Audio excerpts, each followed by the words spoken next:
Dans le cadre du doctorat en histoire de l'art que je mène actuellement, je m'intéresse à la façon dont le vivant, dans les expositions et collections muséales, peut être un vecteur de changement sur le musée, ses pratiques, ses acteurs, mais peut également faire état de changements plus larges. L'apparition du vivant dans les expositions dès les années 1930 est suivie d'un accroissement exponentiel à partir des années 60. L'usage du vivant dans les musées au XXe et au XXIe siècle est déterminant. Il transcrit des préoccupations et des bouleversements tant muséaux que sociétaux. Ma communication d'aujourd'hui se penche sur un cas d'exposition qui sera traité dans ma thèse et de deux autres avec lesquels j'ai trouvé pertinent de le mettre en perspective afin de souligner leur complémentarité. Il s'agit des expositions de Pierre Huyghe au Centre Pompidou en 2013-2014, intitulée simplement Pierre Huyghe, et dont vous pouvez voir des images à l'écran, de la Documenta 13 de Kassel dont le projet s'intitulait Untilled, et enfin de After a Life Ahead, présenté à Schooltour Project de Münster en 2017. Elles sont, à mon sens, particulièrement emblématiques en raison de leur participation à la redéfinition de l'exposition ainsi que des rapports interespèces grâce au vivant. La singularité de ces expositions réside dans le fait que l'artiste y rassemble tant des objets que des êtres vivants.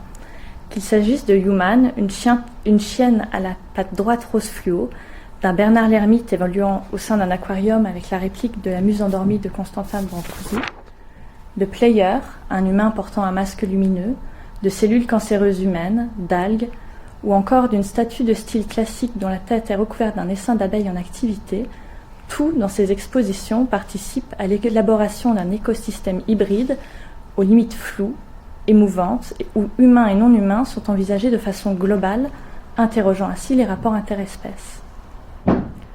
On peut donc s'interroger sur l'impact de ces expositions. Dans le contexte événementiel qui caractérise nos sociétés, est-il possible que ces expositions provoquent un impact plus fondamental et traduisent un possible effritement de la dichotomie nature-culture que développent certains discours écologiques, sociologiques ou encore anthropologiques à l'ère de l'Anthropocène ? À travers ses œuvres et ses expositions, l'artiste dessinerait-il un modèle prospectif des relations au vivant ? Donc d'abord, les œuvres seront envisagées comme microcosme et l'exposition comme écosystème. J'évoquerai ensuite la place du public dans les expositions et enfin l'hybridité qui nous mènera pour finir à la question de l'altérité.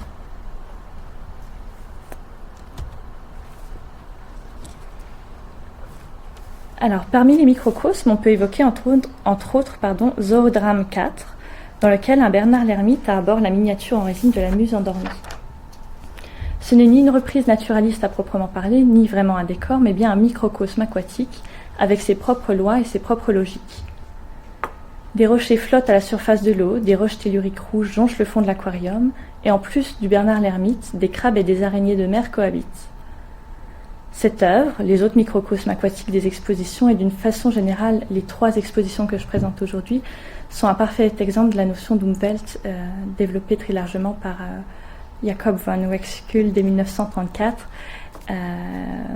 où il fait le lien entre les environnements, les marqueurs et les porteurs de signification qui sont instinctivement captés par les animaux qui n'hésitent pas à s'en emparer. Et c'est particulièrement vrai avec le Bernard l'Ermite. Donc dans le cadre de ces pardon, c'est une vidéo.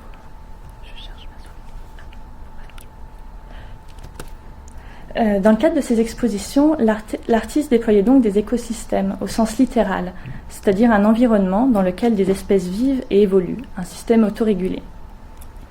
Dans sa taxinomie des différents modèles d'exposition, l'historienne de l'art Marie Fraser définit comme écosystème une exposition qui, en rassemblant autant les objets que les organismes et les êtres vivants, repousse le plus les limites de l'exposition pour ce qui est de la relation entre l'espace et le temps. Et si les œuvres de Pierre Huyghe existent de façon autonome, force est de constater qu'elles deviennent agissantes, entrent en relation les unes avec les autres et se contaminent dans ces expositions écosystèmes. Les œuvres s'autogénèrent et évoluent en suivant un rythme biologique qui leur est singulier, en plus de prendre pleinement part à celui des différentes expositions. Le son de certaines œuvres, comme la musique émanant des vidéos, le bourdonnement des abeilles, le bruit de la patineuse sur la glace, leurs mouvements, comme la croissance, le déplacement ou la disparition, ainsi que leur temporalité s'entrecroisent alors. Aucune œuvre ne se plie ni aux règles de l'exposition, ni à celles du public.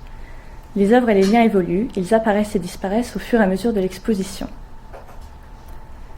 Cet écosystème de l'exposition est donc autre, prospectif. Ainsi, par exemple, la tortue de la Documenta 13, dont vous avez des images de l'exposition à l'écran, avait sans doute une autre idée en tête que celle de participer à l'exposition. Elle a rapidement disparu et très peu de personnes ont eu l'opportunité de la voir.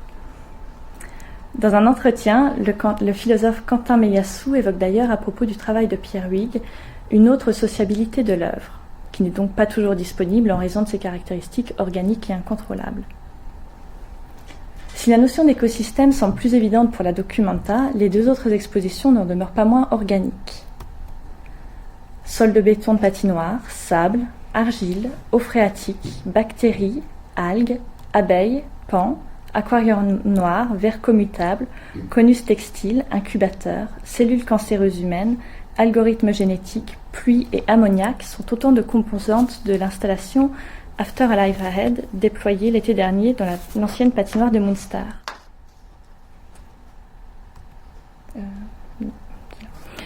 Comme vous pouvez le voir, les montagnes de terre argileuse étaient peuplées d'abeilles. On retrouvait pêle-mêle des crevasses, des têtards, des terre-pleins de béton. Au plafond, des panneaux triangulaires s'ouvraient et se fermaient, laissant pénétrer la lumière du jour.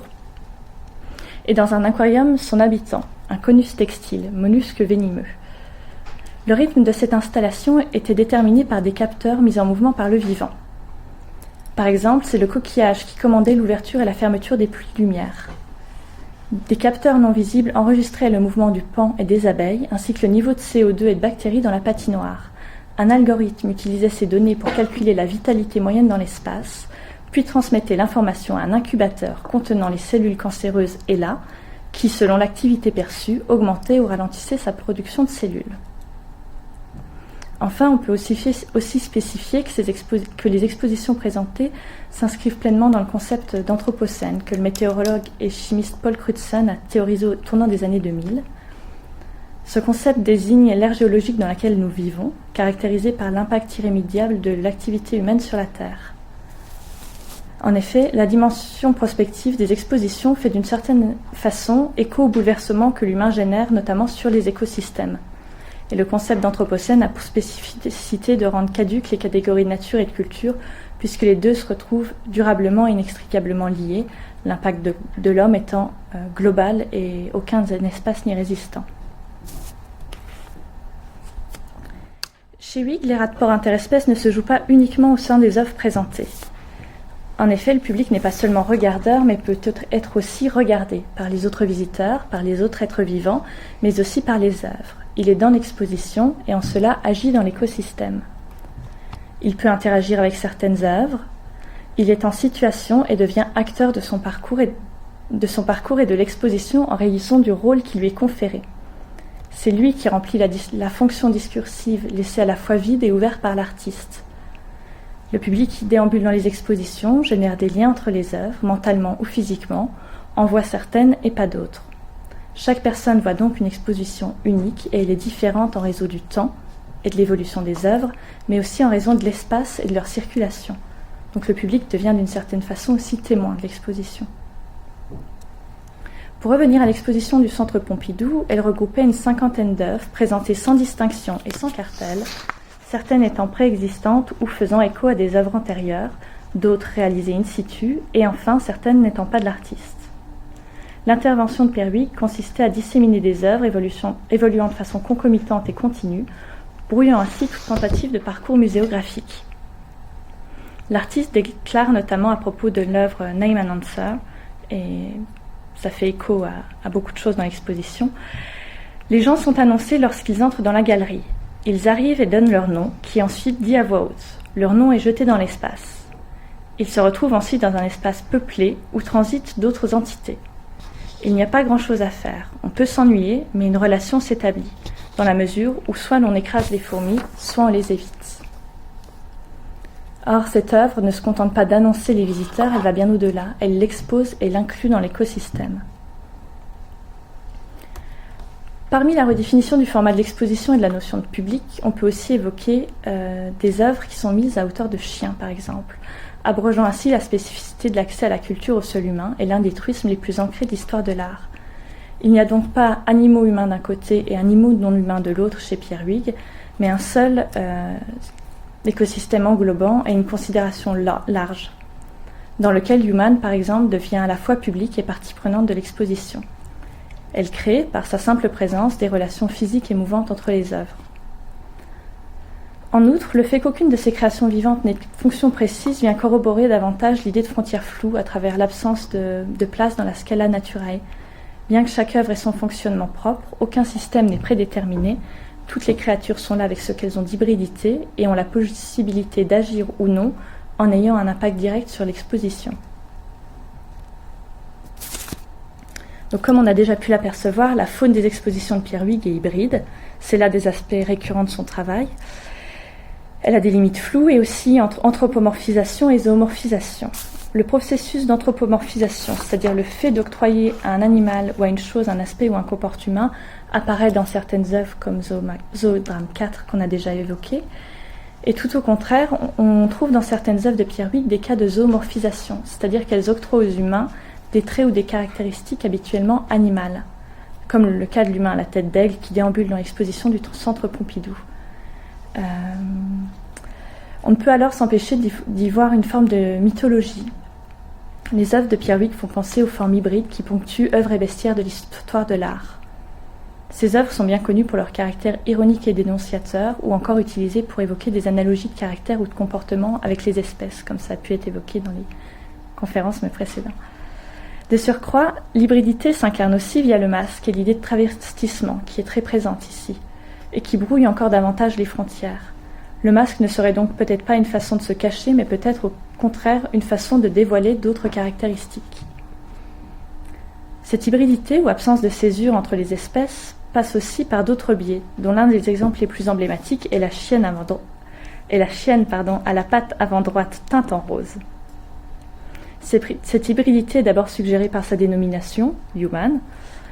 Elle l'est aussi à cause de cette patte d'un rose très intense qui vient rompre l'harmonie de son corps en créant une fragmentation très nette, géométrique, et qui lui confère un caractère presque artificiel, rompant avec sa nature première. L'hybridité réside donc tant dans les formes que dans les êtres, et lorsque l'humain apparaît dans son œuvre, il est souvent intégré dans un réseau plus complexe. Il faut aussi noter que ce réseau inclut, sur un plan d'égalité avec unité de coopération, d'autres organismes humains, eux vivants, comme les non-humains, les plantes ou les objets.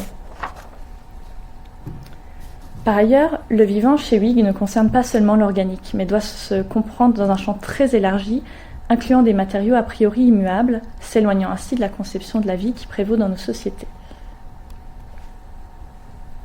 En créant et en laissant évoluer des situations, l'artiste rend caducs de nombreux repères relatifs à l'œuvre ou à l'exposition qui ici se contaminent.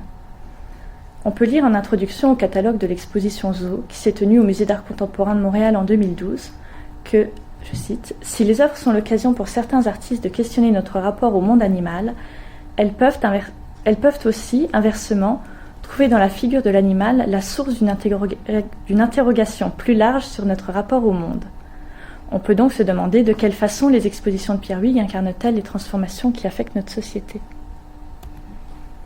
Les dessins préparatoires des expositions sont éclairants à cet effet. Ils traduisent l'influence assumée par l'artiste qu'ont pu avoir les théories de l'acteur réseau ou de l'ontologie plate sur son travail. Tout est en flux, en réseau, et l'importance est donnée aux relations. On peut voir en effet que l'artiste révèle les flux entre une œuvre surréaliste, un pan et un coquillage, et que les véritables actions occupent la même place sur le schéma que les liens de prime abord moins évidents. On peut noter par ailleurs que le vivant y occupe une place prédéterminante. C'est la même chose pour la documenta dont voici le schéma qui est un petit peu moins clair. Ainsi, dans l'œuvre de Pierre Huyghe, il n'y a aucun système prédéterminé, aucun régime spécifique, ce qui induit un plan d'égalité, notamment entre le virtuel et le réel, l'objet et le vivant, et dans lesquels les choses se meuvent. L'artiste ouvre des possibles qui ne sont pas futurs, mais simplement autres et en flux. Dans son essai intitulé « L'esthétique relationnelle », Nicolas Bourriaud rappelle d'ailleurs que l'activité artistique s'efforce d'effectuer de modestes branchements, d'ouvrir quelques passages obstrués, de mettre en contact des niveaux de réalité tenus éloignés les uns des autres. Or, c'est justement ce qui est ici à l'œuvre, notamment lorsque l'artiste introduit du vivant dans un musée ou qu'il réalise une exposition dans une ancienne patinoire en y introduisant abeilles, coquillages et cellules cancéreuses. Les expositions questionnent les relations existantes. elle pourrait être perçue comme une traduction de la remise en cause du dualisme nature-culture, au sens où l'entendent Calon et Latour. Par ailleurs, la notion d'acteur-réseau développée par ces auteurs met l'accent sur la médiation, puisque selon cette théorie, tous les médiateurs sont des acteurs. Or, dans ces expositions, tout participe à l'élaboration de ce réseau complexe de médiation, créant ainsi des identités et des relations mouvantes. L'idée de permettre à d'autres territoires d'exister, une formule que j'ai empruntée à la commissaire d'exposition, se traduit également par l'injonction faite par Pierre Huyck de considérer l'altérité plutôt que la hiérarchisation, comme cela apparaît clairement dans ses expositions. D'abord par le pilier de l'hybridité que l'on a détaillé, mais aussi par la prise en compte d'espèces considérées comme nuisibles ou peu appréciées. Par exemple, les invertébrés ou les espèces de petite taille, les araignées ou les fourmis pour ne citer qu'elles. Elles sont mises sur le même plan que l'humain. Ainsi, une colonie de fourmis, nommée d'ailleurs Umwelt, revêt la même importance dans l'écosystème de l'exposition et sur les supports de médiation qu'une femme faisant du patin à glace. Et des cellules cancéreuses, un pan et les vestiges d'une patinoire étaient mis sur un plan d'égalité à Munster. Cette remise en cause des hiérarchies et des catégories, domestiques, utilitaires, nuisibles, etc., souligne une porosité et un déplacement des conceptions en mettant l'accent sur les singularités.